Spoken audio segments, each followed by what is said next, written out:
This video provides an introduction on how to set up a secure Internet of Things or IoT cloud server. Most IoT cloud server solutions, whether they provide ready-to-use hosted services or not, are based on a standard virtual private server or VPS. Most developers probably think of services from Amazon or Microsoft Azure when considering the service side of their IoT solution. These high-end services are great if you need to scale up to millions of connected devices. However, for small-scale operations and DIY projects, a low-cost VPS is more than adequate. This video is accompanied by several written tutorials that you can find by navigating to the Mako server site and clicking on the IoT tab. We will not follow all steps, but we will rather focus on setting up the actual cloud server solution. Refer to the written tutorials for the additional steps that you must perform in order to set up a complete secure IoT solution. Click on the link Cloud Server Tutorial. This takes us to the blog post that explains how to set up the server side for the IoT solution. The first step we will perform is to register a domain name. We will select a free domain registrar, but you can choose any paid-for solution if you require a domain name that ends with .com or any other non-free top domain name. Sign up for Freenom if you choose a free domain name. Since we have already signed up for Freenom, we can directly register a domain name. Notice that we select a domain name ending in .tk. .tk is one of several free top domains. Enter the domain name you want, and if it is available, complete the registration process. We also need to configure the DNS for the domain, but this will have to wait until we have signed up for a virtual private server service.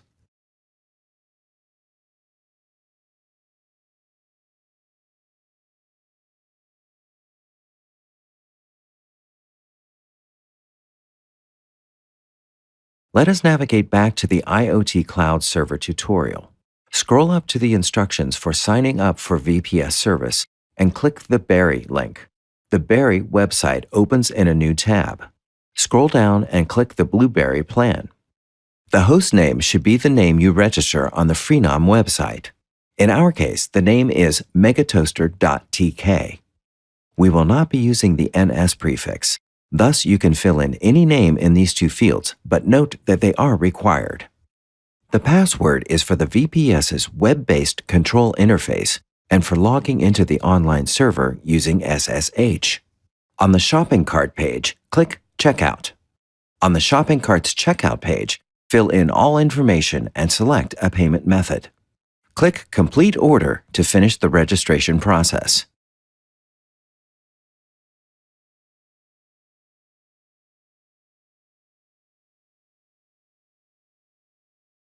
After some time, you will get an email from Berry servers with information that enables you to log into the web-based control panel and to remotely log in to the virtual private server by using an SSH client.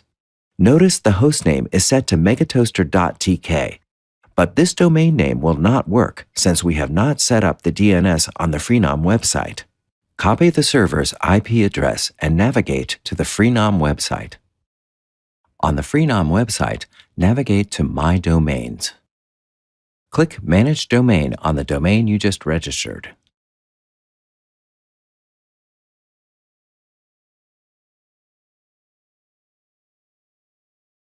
Click Manage Freenom DNS.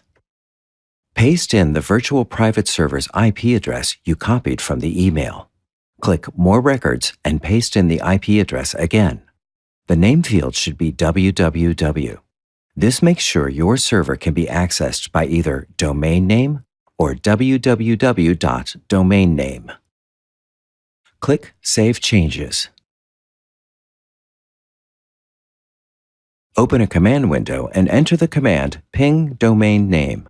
Note that it may take up to 48 hours before the DNS for your domain name works, but it usually takes just a few minutes.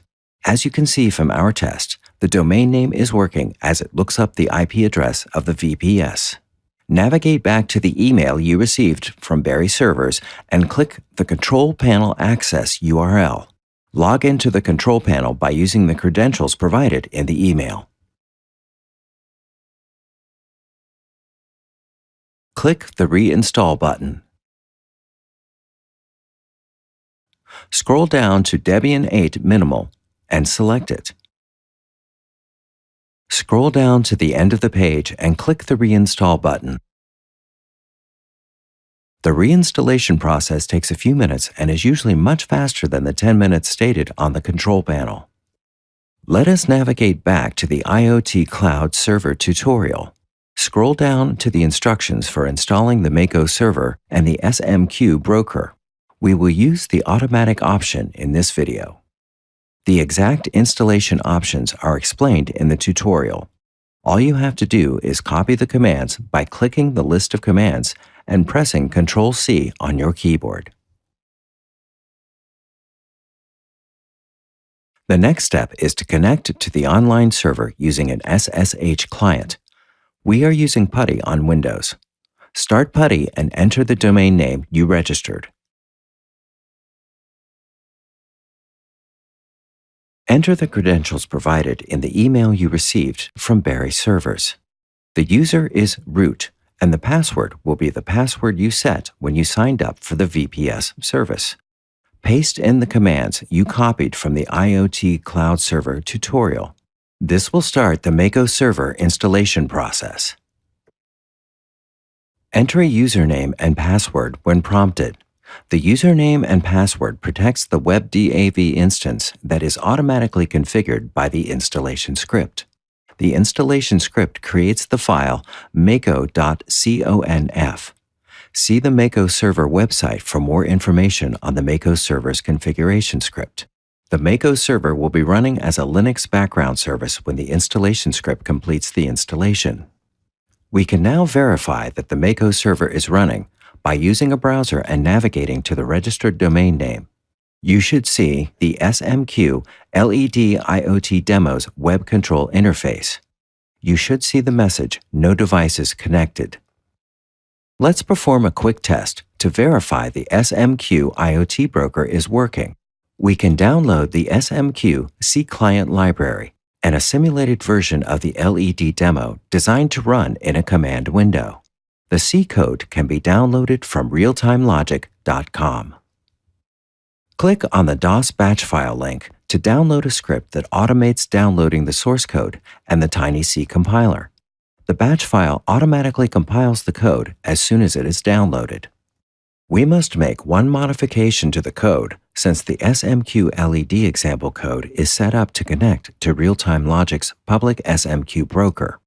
We can use the included TinyC compiler to compile our modified code, but the compiler needs a few command line options to compile the code. The easiest way to compile the code is to edit the download batch file.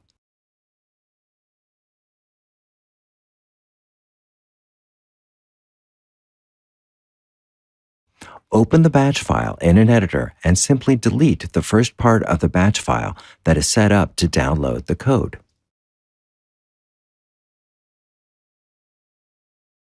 Navigate to the SMQ LED examples directory and open the example source code in any source code editor.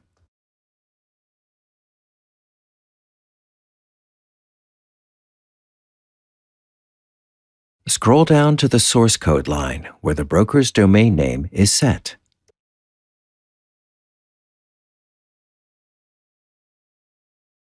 Change the domain name to the domain name you registered and save the file.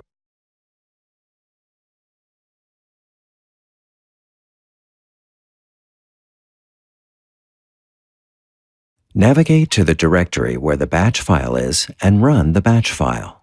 The batch file you edited will now recompile the example code and start the example. The example code now runs in a command window. Notice how the web interface immediately changes the second we started the simulated SMQ LED device example. We can now click the LEDs in the web interface. Notice how the simulated device prints out the commands immediately after we click the LED button. JavaScript code in the web interface sends an SMQ message to the online server, which in turn redirects the message to the simulated device code. Notice how the interface is immediately updated when we exit the simulated device. Let's restart the simulated device by clicking on the executable we produced when compiling the code. You can see the web interface changes as soon as we either start or exit the simulated device. We have not shown how to install an SSL certificate in this video. For more information on installing an SSL certificate and connecting a real device, such as an embed board, to your online broker, see the tutorials on the Mako server website and watch the video IoT Security, Creating X.509 Chain of Trust.